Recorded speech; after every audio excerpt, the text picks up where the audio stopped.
अस्सलामुअलैकुम नाज़रीन, इस वक्त एक रिकॉर्ड महंगाई और मसाइल के अंबार के बावजूद 3 माह पहले तक कोई ये नहीं कह सकता था कि पीटीआई हुकूमत को अपोजिशन से किसी किस्म का कोई ख़तरा है, या फिर चाहे वो अपोजिशन जमातों का इत्तेहाद हो या मौलाना का लॉन्ग मार्च या फिर अपोजिशन की हुकूमत के खिलाफ दीगर होने वाली कोशिशें। पीटीआई हुकूमत पिछले 3 साल में हर महाज पर अपोजिशन को शिकस्त देती आई है और किसी मोड़ पर कभी ऐसा नहीं लगा कि हुकूमत अब गई कि तब गई। लेकिन सियासत ने अचानक ऐसा रुख बदला है कि इस्लामाबाद में एक बार फिर तब्दीली की हवाएं महसूस होने लगी हैं। इसकी वजह पीपल्स पार्टी के लॉन्ग मार्च को करार दिया जा सकता है, ना ही पीडीएम के इत्तेहाद के फिर से यकजा होने को।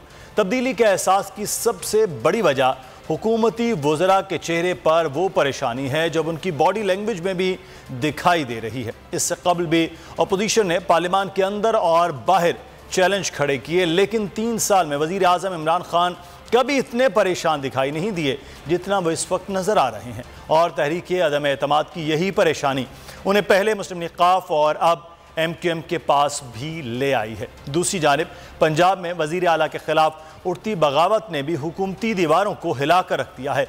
पिछले 3 दिन में सियासी माहौल में क्या कुछ बदला है, आपको पहले एक रिपोर्ट दिखाते हैं। और इस सूरत हाल को आपके सामने है कि कल से लेकर आज तक जितनी डेवलपमेंट हो रही है, जितनी तेज़ी के साथ चीज़ें आगे बढ़ रही हैं, इसी पर हम बात करेंगे। हमारे साथ हमारे मेहमान भी मौजूद होंगे, लेकिन साथ ही साथ हम मुख्तलिफ सियासी जमातों में इस वक्त जो कुछ चल रहा है उस पर भी बात करेंगे। ग़ुलाम मुर्तज़ा इस्लामाबाद के ब्यूरो चीफ जो हैं वो हमारे साथ होंगे लाहौर से, क्योंकि लाहौर में बड़ी तब्दीलियां इस वक्त जो है वो तेज़ी के साथ हो रही हैं, बड़ी तेज़ी के साथ डेवलपमेंट हो रही है। तो लाहौर में क्या मामलात हैं, बाबर डोगर हमारे नुमाइंदे ब्यूरो चीफ लाहौर वो हमारे साथ मौजूद होंगे, तो वहाँ भी बात करते हैं। और अमीर अब्बास इस वक्त हमारे साथ मौजूद हैं, सीनियर एंकर पर्सन है, उनसे भी बात करेंगे। आगाज़ कर लेते हैं सबसे पहले लाहौर में जो अदम एतमाद का मामला था वो इस्लामाबाद में हो रहा है, लेकिन अचानक जो चीज़ें तब्दीली जो सबसे ज़्यादा आ रहा है वो पंजाब में इस वक्त आ रहा है। तो बाबर डोगर साहब, ये पंजाब में वो लोग जो इमरान खान साहब के साथ थे, इमरान खान साहब की हुकूमत बनाने वालों में थे, अब वही सारे के सारे लोग जो हैं वो अलग हो गए हैं। क्या नया कोई जहाज़ तैयार खड़ा हुआ है, वो उसमें बैठने को तैयार हैं, फैसला हो चुका है, या अभी फैसला जहाज़ वाले जहांगीर तरीन साहब के इंतज़ार कर रहा है?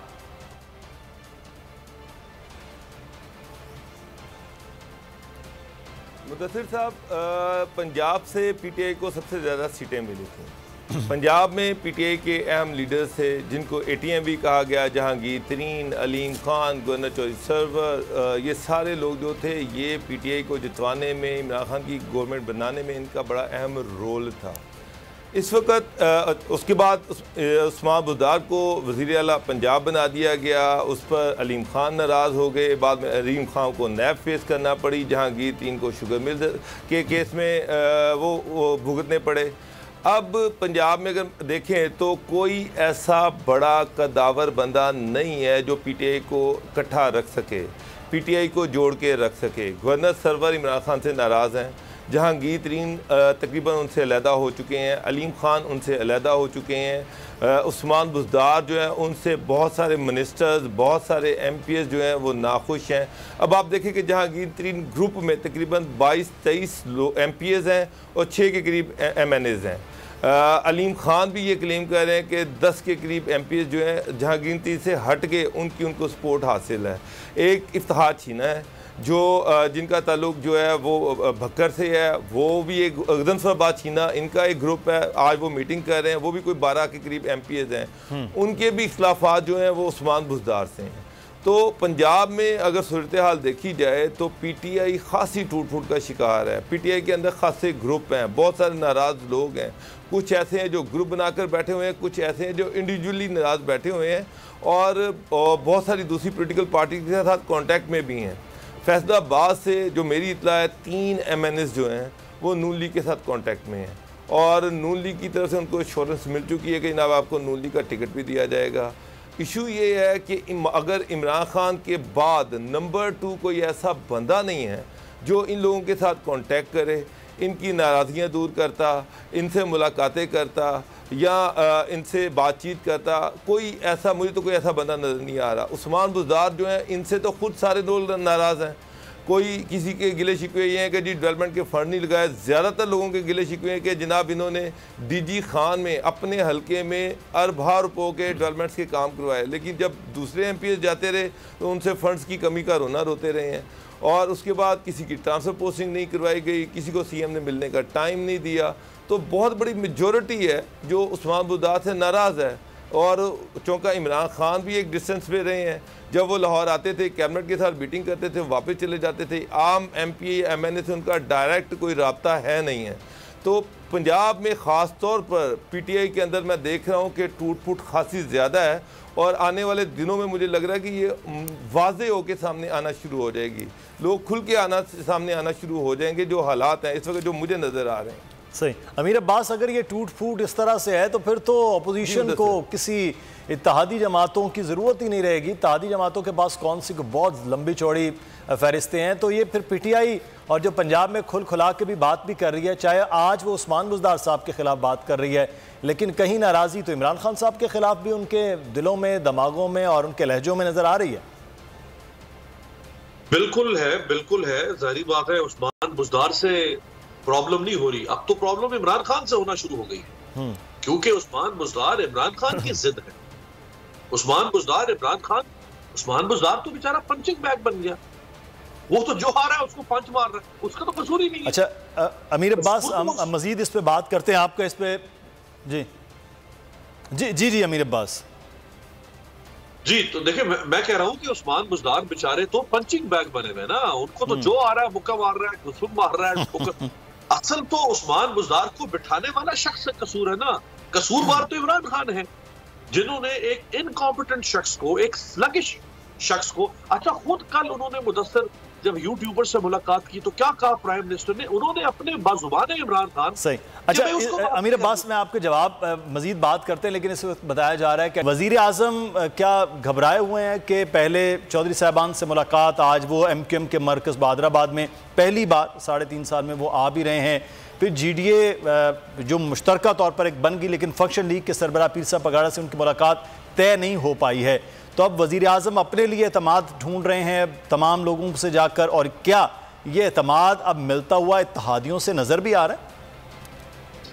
देखिए, एक तो इत्तेहादी वफ़द लीग जो है उन्होंने तो ये कह दिया है मुदस्सिर के अगर 15 से 20 लोग इमरान खान साहब के टूट गए तो फिर हमसे कोई शिकवा नहीं होना चाहिए इमरान खान को कि हम उनके साथ रहते हैं या नहीं रहते। यानी अगर वो अपने लोगों को नहीं बचा सकते तो फिर हम अपना फैसला करने में आजाद होंगे। ये गुज़श्ता 2 हफ्ते के बाद पहली बार एक डेवलपमेंट हुई है जिसमें एक इत्तेहादी पीएमएलक्यू वाज़े तौर पर यह बात कह चुकी है। अच्छा, अब ये जो प्राइम मिनिस्टर आपने कहा कि पहले उधर भागे भागे गए चौधरियों के पास, अब वो एमक्यूएम के पास आए हैं, तो आपको याद होगा आज से कोई 2 हफ्ते पहले जिस वक्त जरदारी साहब और मौलाना फजल रहमान और शहबाज शरीफ मुलाकातें कर रहे थे इमरान खान के इत्तेहादियों से, तो फवाद चौधरी साहब ने एक जुमला कहा था। उन्होंने पंजाबी में अपने इलाके की एक कहावत सुनाई थी कि एक थानेदार था, उस थानेदार ने के बारे में कोई है, मैं अगर उसको आपको उर्दू में करके बताऊं तो कहने का मकसद ये था कि वो थानेदार की बड़ी तारीफ की थी कि जिसने नानी याद करवा दी थी। तो अब ये इमरान खान साहब के ऊपर भी तो सादिक आती है बात कि इस वक्त इमरान खान की अपोजिशन ने एक ऐसे थानेदार वाला काम किया है कि अब हुकूमत को भी नानी याद आ गई। अब इमरान खान साहब को भी जीडीए याद आ गया, इमरान खान को भी चौधरी बरादरान याद आ गया, इमरान खान को भी एमक्यूएम के मरकज बहादुराबाद जाना याद आ गया। कितनी दफा बहादुराबाद इमरान खान गए हैं इन 3.5 सालों में? क्या वो आपके इत्तेहादी नहीं? क्या कराची से आपको मैंडेट नहीं मिला था? आप तो कराची जाते थे, वहां जाके हाथ लगा के वापस बिल्कुल पच्छे पैरी जैसे गए, हाथ लगाए वापस भाग गए। आपने कितने अरसा कयाम किया कराची के अंदर? शकूर शाह ने आपको कराची लियारी से सीट लेकर दी, शेर की कछार में से सीट निकाली उसने, पीपल्स पार्टी के गढ़ लियारी में से सीट निकाली। आपने क्या दिया लियारी को? आप तो एहसान फरामोश निकले, आप तो खुद फरेबी का शिकार रहे। आप प्राइम मिनिस्टर बन के समझते थे कि आप अभी सेलिब्रिटी हैं, लोग आपसे ऑटोग्राफ लेंगे, लोग आपसे आके सेल्फियां बनवाएंगे। आप भूल गए कि अब आप पब्लिक रिप्रेजेंटेटिव हैं, आप जवाब दें, अब बाल की खाल उतारी जाए। अब सवाल होगा, जवाब देना पड़ेगा, काम करना पड़ेगा, नाच रगड़ना पड़ेगा आवाम के सामने, खाक छाटनी पड़ेगी, धूल चाटनी पड़ेगी लोगों के सामने, दर दर फिरना पड़ेगा। आप अभी भी प्राइम मिनिस्टर नहीं, आप अभी भी खुद को सेलिब्रिटी और क्रिकेट स्टार और यूनानी देवता समझते थे। जिस कराची से आपने 14 सीटें ली, ले सकते, पीपल्स पार्टी 14 सीटें नहीं ले सकती कराची, जो सिंध की जमात थी। पीएमएलएन 14 सीटें नहीं ले सकती थी, जो 3 दफा इस मुल्क की वजीर आजम बनी। आपको पहले ही हल्ले में 14 सीटें मिल गई, आपने इतनी नाकदरी की इस शहर की। आपको तो इस शहर में मंसूबों की और वहां के एमएनएस की कदर करते हुए, और वहां के लोगों ने, भले आपके मुखालिफिन कहते हैं कि आपको ये सीटें दिलवाई गई थी, ये नहीं थी आपकी सीटें, लेकिन हम मान लेते हैं कि आपको जेन्युइन वोट बैंक मिला, जेन्युइनली सीटें आपने जीती। आपको तो इस शहर को दिखा देना चाहिए था, छोड़ देते। आप कहते हैं कि पीपल्स पार्टी कर रही है या नहीं कर रही है, भाड़ में गया पीपल्स पार्टी भाई आपकी नजर में। क्या किया आपने? अभी भी मुर्तजा वहाब कह रहे थे कि पूछिए जरा वजीर आजम से, जो 1100 अरब रुपए का पैकेज अनाउंस करके गए थे, वो कहां है? तो जो कुछ हो रहा है इनके साथ मुदस्सिर, उसमें इनका अपना किया धरा है। सही। एक कमजोर निजाम के अंदर जब आप छोटा सा सुराख छोड़ देंगे, छेद छोड़ देंगे, उसके अंदर लोग घुसने की कोशिश करेंगे, वो चीर फाड़ कर रख देंगे उसको। और अब जो है वो जो छोटा सा सुराख है, क्या वो वाकई बहुत बड़ा इक़रार की सूरत बन रहा है या क्या है? गुलाम मुर्तज़ा से जान लेते हैं। मुर्तज़ा इस्लामाबाद में मौजूद है, रात गया मुलाकातें करवा रहे हैं मजीद गुलाम मुर्तज़ा, और सुबह सुबह कुछ और भी रिपोर्टें आ रही हैं। क्या चल रहा है शहर इक़्तिदार में? इमरान खान साहब के इक़्तिदार को ख़तरात लाहक हो गए? जी बिल्कुल, इस वक्त तो कश्ती जो है वो डामाडोल है और बिल्कुल काफ़ी ख़तरात हैं। आप ये देखें कि वज़ीर-ए-आज़म साहब पहुँच गए हैं, आपके शहर में हैं और एक ऐसी जगह पे जा रहे हैं जिनकी सारी ज़िंदगी उन्होंने मुखालफत की है। मियां नवाज शरीफ और उनकी सियासी जमात की मुखालफत तो अभी चंद सालों की बात है। असल मुखालफत जो पहले दिन से इमरान खान कर रहे हैं वो MQM की कर रहे हैं। और आप जानते हैं कि परवीन रहमान के कत्ल से लेके उस तरह के बहुत से वाक़यात तक अगर आप दोहराना चाहें तो आपको एक पूरी तारीख़ नज़र आती है।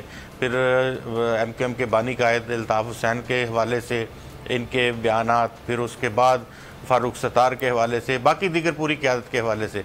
लेकिन आज उनकी ज़रूरत है। लेकिन सर अब वो इत्तेहादी भी तो है ना, पहुँच गए हैं इत्तेहादी। देखिए इत्तेहादी एक तो ये होता है कि आप अपने हम ख्यालों से इत्तेहाद करते हैं, एक होते हैं अपॉर्चुनिस्ट जिनको आप अपने मौके की मुनासबत से आप उनको अपने साथ मिलाते हैं। इन्होंने कहा था कि मैं मर जाऊंगा लेकिन मैं ऐसे जमात के साथ इत्तेहाद किया मैं बैठना पसंद नहीं करूंगा। एक बात नहीं है। इसी तरह की बात इन्होंने चौधरी बरादरान के हवाले से की थी कि ये पंजाब के सबसे बड़े डाकू हैं। फिर आपने देखा कि उन डाकुओं को ही इन्होंने हुकूमत में शामिल किया, उनके साथ मिलकर इलेक्शन भी लड़ा और फिर अभी तक उनका स्पीकर भी रखा हुआ है। और आज भी बिन बुलाए, इस दफ़ा लाहौर गए थे तो बिन बुलाए उनके घर गए हैं। उन्होंने जवाब दे दिया था दोपहर को कि हम आपसे नहीं मिलना चाहते, लेकिन उसके बावजूद इन्होंने कहा कि मैं तो आ रहा हूँ। तो उनका वो डिनर जो उस वक्त उन्होंने शहबाज शरीफ साहब के साथ करना था वो चौधरी परवेज़ लाई का मनसूख करवाया और ख़ुद जाके वहाँ से होके आ गए, जिसकी माफ़ी तलाफ़ी के लिए उनके बीमार बड़े भाई चौधरी शुजात जो हैं वो वो कल इस्लामाबाद पहुँचे हैं और सिर्फ़ ये लोगों से माजरत कर रहे हैं कि परवेज़ लाई ने जो वहाँ पे खाने पे नहीं गए, मैं उसके लिए माजरत खा हूँ। उसी चीज़ को मद्देनज़र रखते हुए बिलावल भुट्टो ने कल जो नाश्ते की दावत थी गुजरात में उसको भी ठुकराया। उन्होंने कहा कि हम जरदारी साहब ने उन्हें कहा कि आप उनके नाश्ते में नहीं जाएंगे क्योंकि उन्होंने मियाँ शहबाज शरीफ का खाना जो है वो ठुकराया है। तो उसी चीज़ को मद्देनज़र रखते हुए कल शाम ही पहुँच गए। आज जरदारी साहब से 5 शाम बजे मिल रहे हैं। फिर एक ये भी इतलात थी कि वो गोमगो की कैफियत में थे कि वो उधर जाएं इधर जाएं, लेकिन क्योंकि एकदम से लग रहा था कि हर 2 सूरतों में चौधरी बरादरान को वज़ारत आला पंजाब की मिल जाएगी, चाहे वो PTI की जानिब से मिले या अपोजिशन की जानिब से मिले। लेकिन अलीम ख़ान की जानिब से एक रोज़ किया गया, उसके साथ ही चौधरी साहबान के जो गुब्बारे थे उनमें से हवा कम होना शुरू हो गई और आज फिर वो उन्हीं साथियों के साथ बैठे हुए हैं, उन्हीं के साथ मुलाकातें कर रहे हैं। और ये शनीद है कि वज़ीर-ए-आज़म के साथ जो मुलाकात हुई थी तारिक बशीर चीमा की, उसमें उन्होंने कहा था कि आपके अपने, हमारी इतलात के मुताबिक आपके अपने 15-16 जो लोग हैं वो शमूलियत इख्तियार कर रहे हैं अपोजिशन के साथ, वो आपके ख़िलाफ़ वोट डालेंगे। तो ऐसी सूरत हाल में हम जो है वो यहाँ पे आपके साथ खड़ा नहीं हो सकते। तो ये इस तरह की सूरत हाल उन्होंने भी बता दी है। हलचल सियासी बहुत तेज़ी से तब्दीलियाँ हो रही हैं। यहाँ थोड़ा सा अगर हम नंबर गेम की बात कर लें तो मुदस्सर MQM के हैं 7 मेंबरान कौमी असम्बली और काफ लीग के हैं 5। बाप भी आपको पता है नाराज़ बैठी है। कल कुछ लोग जो हैं इस्लामाबाद में उनकी भी मीटिंग हुई। अब बाप के लोग 5 वोट हैं उनके, वो किधर जाते हैं अल्लाह जानता है कि 2-4-5 रोज़ में क्या सूरत हाल ये रुख इख्तियार करती है। तो इनके अपने जो ज़ाती पाकिस्तान तहरीक इंसाफ के वोट हैं वो 155 हैं। अब अगर हम बाकी सारे वोट्स को देखें तो 19 वोट ऐसे बनते हैं, 2 आज़ाद भी हैं, एक जमहूरी वतन पार्टी है, GDA की 3 सीटें हैं, GDA ने मिलने से इनकार किया है। तो ये आप देखें कि दूसरी तरफ मुत्तहिदा अपोजिशन जो है उनके पास 162 सीटें हैं और 162 10 लोगों की उनको ज़रूरत है, लेकिन उनके मुताबिक वो कह रहे हैं कि उन्हें 19 लोग जो हैं वो उनको ज्वाइन कर सकते हैं। और उनकी तादाद जो इस वक्त हुकूमत की जानिब से तो बताई जा रही है कि हमारे पास नंबर्स पूरे हैं, लेकिन अपोजिशन ने जो नंबर्स गेम दी है वो 180-81 की गेम बता रहे हैं कि उनके पास इतने लोगों की कमिटमेंट्स हैं और हम इतने लोग पूरे कर देंगे। लेकिन मुर्तज़ा ये चीज़ ये है ना कि पहले हुकूमत भी ये दावा कर रही है कि जो अपोजिशन के लोग हैं वो भी हमारे साथ राब्ते में हैं, कुछ 10-12-15 वो लोग कह रहे जी कि वो भी राब्ते में हैं। तो माजी में भी इस किस्म के एक तरीके अदम एतमाद कुछ आई थी सेनेट चेयरमैन के हवाले से, जब वोटिंग हुई कुछ हो गया। वो मैं आपको अर्ज़ करूं कि जिस तरह आप बात कर रहे हैं तहरीक अदम एतमाद की, पाकिस्तान की तारीख़ तो यही है, तहरीक अदम एतमाद कामयाब यहाँ नहीं हो पाती। और अगर आप देखें तो मोहतरमा बेनज़ीर भुट्टो के ख़िलाफ़ 1989 में मेरे ख़्याल में आई थी तहरीक अदम एतमाद और नाकाम हो गई थी, और उसको नाकाम बनाने में मियाँ नवाज शरीफ एंड को जो है उन्होंने किरदार अदा किया था। दूसरी तरफ अगर हम जाते हैं तो शौकत अज़ीज़ हैं, उनके ख़िलाफ़ भी प्राइम मिनिस्टर थे तो उनके ख़िलाफ़ तहरीक अदम एतमाद आई थी, जिसमें 171 अरकान का दावा किया था अपोजिशन ने, लेकिन उनके 136 अरकान जो थे वो उन्होंने वोट डाला था उनके ख़िलाफ़। तो ये तो एक मुसलमा हकीकत है कि इस तरह की तहरीकें जो हैं उसमें चांसेस होते हैं कि वो एंड नेक ऑफ टाइम जो है वो उसमें कोई तब्दीलियाँ हो सकती हैं, लोग इधर उधर हो सकते हैं, लेकिन हवादस जो नज़र आ रहे हैं, जो क्वाकब नज़र आ रहे हैं, जो सूरत हाल नज़र आ रही है, सियासी लोगों की बातचीत से, सियासी लोगों के साथ मुलाकातों से, उनकी जो जितनी इस वक्त तक की यहाँ इस्लामाबाद में सियासी हलचल है उसको हम मद्देनज़र रखते हैं तो हुकूमत काफ़ी कमज़ोर पेच पे है। उसकी बहुत सारी वजूहात हैं, और अपने लोगों के हवाले से अगर करें तो अपने लोगों के हवाले से उनकी बहुत सी वजूहात हैं, एक वजह नहीं है। फैसलाबाद डिवीज़न के लोगों की अपनी जो तहफ़्फ़ुज़ात हैं, वो कह रहे हैं कि इलेक्शन लड़ा हमने, पैसा लगाया हमने, वोट मांगे हमने, गलियों में ख्वारी हमने काटी। ये फैसलाबाद डिवीज़न के मामला खासा पहले से शुरू हो गया था, तकरीबन कुछ 1.5-2 साल हो गए इस सारे अमल को जब शुरू हुआ। मैं बाबर डोगर की जानिब आऊँगा जो आप चौधरी साहबान की बात कर रहे हैं, लेकिन उससे पहले खबर के साथ हमारे मेहमान भी मौजूद हैं, हमारे पैनलिस्ट इस वक्त उनसे बात करेंगे। अमीर अब्बास इस वक्त वज़ीर आज़म MQM के मरकज़ बहादराबाद पहुँच गए हैं। MQM के लिए भी इस वक्त खासा अहम मामला होगा जब काफ लीग भी फैसले करने जा रही है कि क्या करना है। ख़ुद PTI के जो अरकान हैं वो भी खासे नाराज़ हैं, नाला हैं कि वो किधर जा रहे हैं। तो MQM कहाँ स्टैंड करेगी, उस अपोजिशन के साथ जाएगी जिसमें पीपल्स पार्टी भी शामिल है, मौलाना भी हैं और फिर साथ नून लीग भी है। तो इस वक्त इत्तेहादियों के लिए भी खासा एक मुश्किल मामला है कि फ़ैसला कब और कैसे करना है। मुदस्सिर, मेरा ख्याल है 15-20 साल जो गुज़श्ता हमारी सियासत के हैं, इस अरसे में इतनी गैर यकीनी या अनप्रेडिक्टेबल सिचुएशन शायद कभी नहीं बनी जितनी ये बन गई। यानी इमरान खान साहब का जो 2014 का लॉन्ग मार्च और धरना था, जिसमें नवाज शरीफ साहब के बारे में शुरू में लग रहा था कि वो अभी गए, रात गए, सुबह गए, वो भी इतना अनप्रेडिक्टेबल नहीं था जितनी ये सिचुएशन अनप्रेडिक्टेबल होगी। यानी चौधरी शुजात हुसैन जो अलील हैं, लोग उनकी इयादत के लिए उनके पास जा रहे थे और मजाक बनना था कि अब तो सिर्फ प्यूटिन बाकी रह गए जो उनके पास जाके इयादत करेंगे। अब वो अलील चौधरी शुजात हुसैन खुद चल के लोगों के पास जा रहे हैं, यानी मौलाना फजल रहमान के पास चले गए, अब आसिफ जरदारी साहब से उनकी मुलाकात क्यों मिल रहे हैं? आपके तो मुनी सलाई ट्वीट कर चुके हैं, तकरीब में वज़ीर आज़म के सामने सारे टीवी चैनल कह चुके हैं कि आपने घबराना नहीं, अपने वजीरों को कहते घबराए नहीं। अब आप क्यों बीच में इस खेल में घुस गए? अच्छा, अभी ये GDA जो है, आपने वजारतें ली हुई थी भाई, आप पीपल्स पार्टी के एंटी है सिंध के अंदर, आपका तो नेचुरल अलायंस बनता था इमरान खान के साथ, PTI के साथ या PMLN के साथ चले। पीपल्स पार्टी के साथ तो आपको कोई अलायंस नहीं बनता सिंध के अंदर। पीपल्स पार्टी के साथ मिलना, घोड़ा घास से दोस्ती करेगा तो खाएगा क्या? GDA पीपल्स पार्टी के साथ मिल जाएगी तो वो जिएगी कैसे? तो बड़ा अनप्रेडिक्टेबल हो गया है, यानी समझ नहीं आ रही है कि ये हर 1 घंटे के बाद खेल बदल रहा है, पांचला पलट रहा है, बेहतरे बदल रहे हैं लोग। और अब ये जब तक कौमी असम्बली का इजलास नहीं बुलाते स्पीकर, तब तक जाहिर बात है हर धड़ा अपनी कोशिश करेगा, लोग अपनी बोली भी लगवाएंगे। अच्छा, पहले तो देखिए ना, सेनेट के इलेक्शन में थी, मंडियां लगती थी, घोड़े खच्चर गधे सब बिकते थे। अब ये कौमी असम्बली में भी खेल शुरू हो जाएगा। हर आने वाली हुकूमत अब इसी खेल के जरिए जाया करेगी और आया करेगी। यानी आप देखें कि जब जो लोग इमरान खान के खिलाफ वोट देंगे, बतौर Imran Khan party chairman defection clause के तहत इलेक्शन कमीशन को लिखेंगे कि आप इनको नाअहल करें। जी अच्छा, अब ये मेरी अपनी रीडिंग है, maybe I am wrong, लेकिन इसमें स्पीकर का किरदार बहुत अहम हो जाएगा। जब स्पीकर का किरदार अहम हो जाएगा तो ऑपोजिशन में, आपको आज बता रहा हूं कि वो अगला खेल ये खेलेगी। अब ये सारा खेल है ना, ये सारी सियासत की शतरंज है, ये बिछ गई है। अब मोरे खेल, अगला खेल ही खेलेगी ऑपोजिशन के उन लोगों को डिस्क्वालिफिकेशन से बचाने के लिए जिन्होंने इमरान खान के खिलाफ वोट दिया होगा।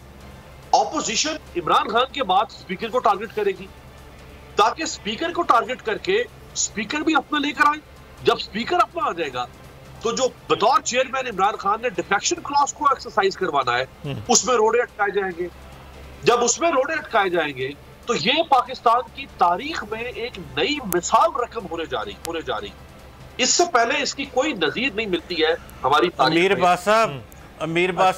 अमीर बासब यहाँ मैं अर्ज करूँ आपको कि इसकी एक मिसाल पिछली असम्बली के अंदर भी हो चुकी है। जो इमरान खान साहब की एक चहेती MNA थी और उन्होंने पाकिस्तान मुस्लिम लीग नवाज़ को वोट दिया था, और फिर उनका इस हवाले से रेफरेंस भी गया, और रेफरेंस उनका जो ECP था वहाँ भेजा गया। गुलालाई की मैं बात कर रहा हूँ, तो वो रेफरेंस जो है वो इलेक्शन कमीशन ऑफ पाकिस्तान ने मुस्तरद कर दिया। ये एक हो चुका है वाक़या पिछले दौरे हुकूमत में। इन्होंने बिट्रे किया था, इनकी पार्टी की, बल्कि स्पेशल सीट पे वो MNA थी, वो तो इलेक्टेड भी नहीं थी, तो उनको डीसीट करने के लिए इन्होंने लिखवाया था, लेकिन वो हो नहीं सकी थी। आप उस डिफेक्शन क्लॉज के इस्तेमाल की बात नहीं कर रहे हैं, मैं इस पूरे एनवायरनमेंट की बात कर रहा हूँ कि इधर से प्राइम मिनिस्टर के खिलाफ वोट ऑफ नो कॉन्फिडेंस, उधर स्पीकर के खिलाफ भी साथ ही, और फिर स्पीकर को भी हटा के अपना स्पीकर लाके अपने स्पीकर के जरिए से डिफेक्शन क्लॉज को नलिफाई करना। ये एक नया सिनेरियो बन जाएगा। ये सिनेरियो पहले कभी नहीं आया जिसका आप जिक्र कर रहे हैं, उसमें प्राइम मिनिस्टर का सिनेरियो नहीं था। ये अच्छा, उसमें वोट ऑफ नो कॉन्फिडेंस का सिनेरियो भी नहीं था, यानी आयशा गुलालाई ने कोई इमरान खान के खिलाफ वोट नहीं दिया था। ये एक डिफरेंट पार्टी पॉलिसी के खिलाफ वोट दिया था। अमीर अब्बास हमारे साथ रहेगा। इस वक्त हमारे साथ मौजूद हैं अज़मा बुखारी साहिबा, तर्जुमान हैं पाकिस्तान मुस्लिम यूनियन पंजाब में। बहुत शुक्रिया अज़मा बुखारी साहब आपके वक्त का। इस वक्त इत्तेहादी जमातों की भी मुलाकातें दोबारा से वज़ीर आज़म भी कर रहे हैं, और एक इत्तेहादी जमात के सरबराह जो हैं वो मुलाकातें अपोजिशन से भी कर रहे हैं। तहरीक अदम एतमाद तो कल जमा हो गई। अब क्या प्लान हो रहा है कि ये आपके पास जो नंबर्स गेम है वो कहाँ स्टैंड कर रहे हैं, और वज़ीर आज़म के जो दौरे हैं उसको कैसे देख रही हैं आप? जी बहुत शुक्रिया जी। हम जो है वो बिल्कुल कंफर्टेबल हैं अपने नंबर गेम के साथ, और हम अपना काम कर चुके हैं जो हमने करना था। अब इमरान खान साहब की भाग दौड़ की बारी है कि जिन लोगों को जो है वो इत्तेहादी होते हुए, इत्तेहादी उनसे गिले करते थे, हमें मिलते नहीं है, हमें बुलाते नहीं है, हमारे बारे में फाउल लैंग्वेज बोलते हैं और ये सब करते हैं, ये अब इनके खुद के आपस में फैसले करने का टाइम है। फैसला करना है और ये इनके लिए हाई टाइम है कि जल्दी फैसला करेंगे उससे बेहतर होगा। और मैं नहीं समझती कि इस वक्त कोई भी पार्लियामेंटेरियन या कोई इत्तेहादी जमात जिसने दोबारा इलेक्शन लड़ना है वो इमरान खान जैसी दूसरी कश्ती के अंदर बैठना चाहे। तो इंशाअल्लाह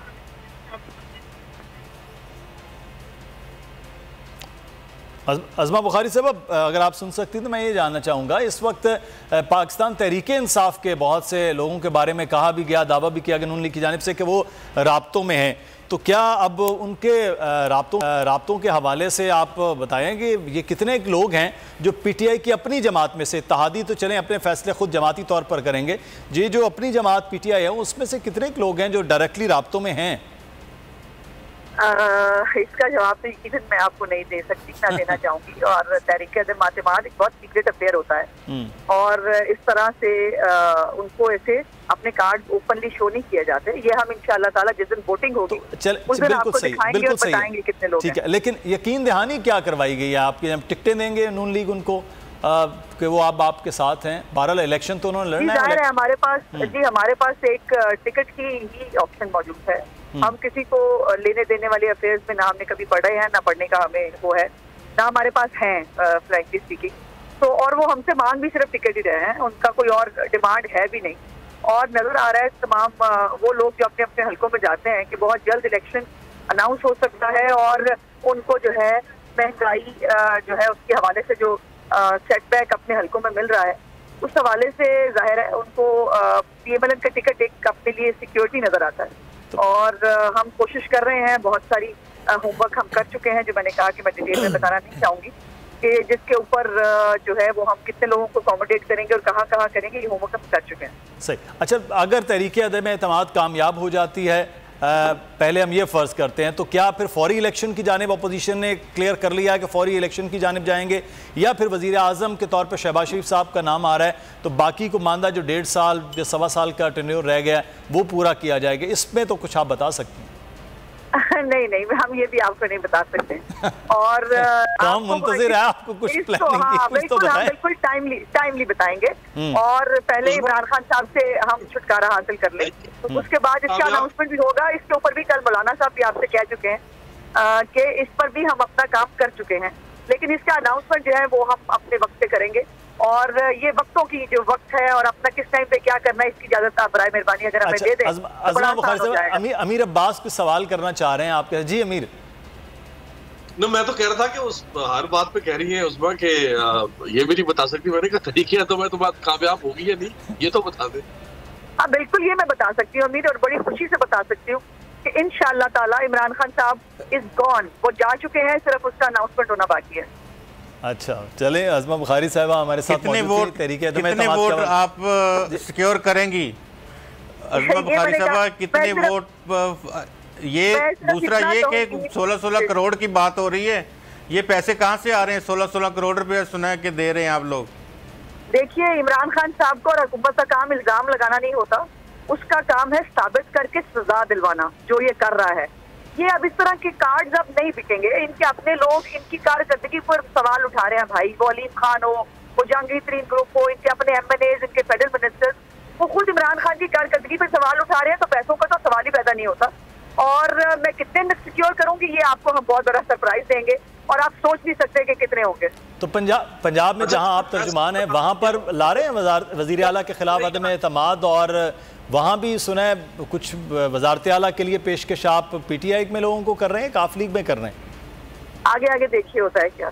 चले, आप कुछ भी बताना चाह रही हैं तर्जुमान, लेकिन बताना आप कुछ नहीं चाह रही हैं। बहुत शुक्रिया। अज़मा बुखारी साहब हमारे साथ मौजूद थी, पाकिस्तान मुस्लिम न्यूज़ पंजाब की तर्जुमान है, और एक सिर्फ कह के गई हैं कि वो हो गया कामयाब। बाबर डोगर साहब की जानिब आएंगे, वक्त भी आगे चल रहा है। बाबर साहब, काफ लीग कहाँ खड़ी है सर? पहले अब वो खुद मुलाकातें करें, कुछ हाथ में है बाबर साहब?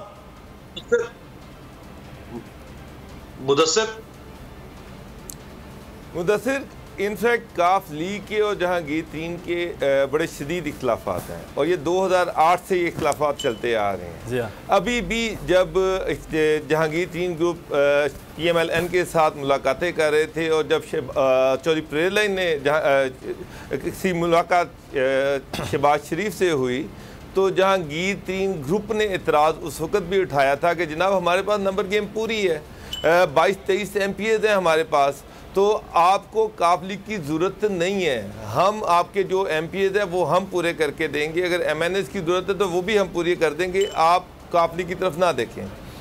उसके बाद आपने देखा कि काफ लीग को PTI की तरफ से ऑफ़र हो गई, इमरान खान उनके घर आ गए। उसके बाद वज़ीर आला चौधरी पीर लाई कन्फर्म उस पर प्राइम मिनिस्टर ने एंडोर्समेंट दे दिया। परसों भी चौधरी पीर लाई का एक स्टेटमेंट सामने आया, राजा बिशारत के साथ उन्होंने जब मीटिंग की तो उसके बाद उन्होंने कहा कि जनाब जो भी फैसला करना है जल्दी कर रहे हैं, वक्त गुजरता जा रहा है। इनके कहना यह था कि भाई मैंने अनाउंस करो, चीफ मिनिस्टर पंजाब क्यों नहीं कर रहे। ठीक, वहाँ एक ट्विस्ट आ गया कि वही बाबर साहब हमारे साथ रह गए, खबर देते चलें इस वक्त पीर साहब पगाड़ा ने वजीर आजम से मुलाकात से मना कर दिया है। फंक्शन लीग के ज़राए बता रहे हैं पीर साहब पगाड़ा की तबीयत नासाज है, ये भी ज़राए की जानिब से बताया गया है। आम खबर से आपको आगाह करेंगे कि पीर साहब पगाड़ा ने वजीर आजम से मुलाकात से मना कर दिया है। फंक्शन लीग के ज़राए ये बता रहे हैं। शाहिद जतोई इस वक्त ब्यूरो चीफ कराची हमारे साथ मौजूद हैं। जी शाहिद जतोई, आगाह कीजिएगा इस मुताल्लिक। जी, वज़ीर आज़म साहब आज कराची में हैं। ये तवक्का की जा रही थी कि वो अपने दीगर इत्तेहादियों के साथ साथ पीर पगाड़ा से भी मुलाकात करेंगे, लेकिन अभी तक ये मुलाकात का कोई शेड्यूल तय नहीं हुआ है। मुस्लिम लीग फंक्शनल के ज़राए बताते हैं कि पीर साहब की तबीयत ठीक नहीं है, इसलिए उन्होंने शायद माजरत की है, वो मुलाकात नहीं कर सकेंगे वज़ीर आज़म से। और आज हलीम तहरीक इंसाफ के जो रहनुमा हैं और सिंध असम्बली में अपोजिशन लीडर हैं, उन्होंने भी बताया कि पीर साहब की तबीयत खराब होने की वजह से वज़ीर आज़म हाउस से भी उनसे रब्ता नहीं किया गया था। अगर उनकी तबीयत ठीक होती तो फिर हम इनका रब्ता करा देते। जी ठीक है। अब शायद जतोई हमें तफसीलात रहे थे कि पीर साहब पगाड़ा ने मुलाकात से मना कर दिया है। ज़राए फंक्शन लीग ये बता रहे हैं क्योंकि वज़ीर आज़म आज कराची में मौजूद हैं और मुलाकात उनकी इस वक्त MQM के मरकज़ बहादुराबाद में जारी है, लेकिन फंक्शन लीग के सरबराह से उनकी मुलाकात आज नहीं होगी। शुक्रिया अदा करेंगे सैयद अमीर अब्बास आपका, बाबर डोगर आपका भी, गुलाम मुर्तज़ा आपका भी शुक्रिया अदा करेंगे। मुदस्सिर इकबाल को इजाज़त दीजिए, अपना ख्याल रखिएगा, अल्लाह हाफ़िज़। सब्सक्राइब करें और बेल दबाएं ताकि कोई खबर रह न जाए।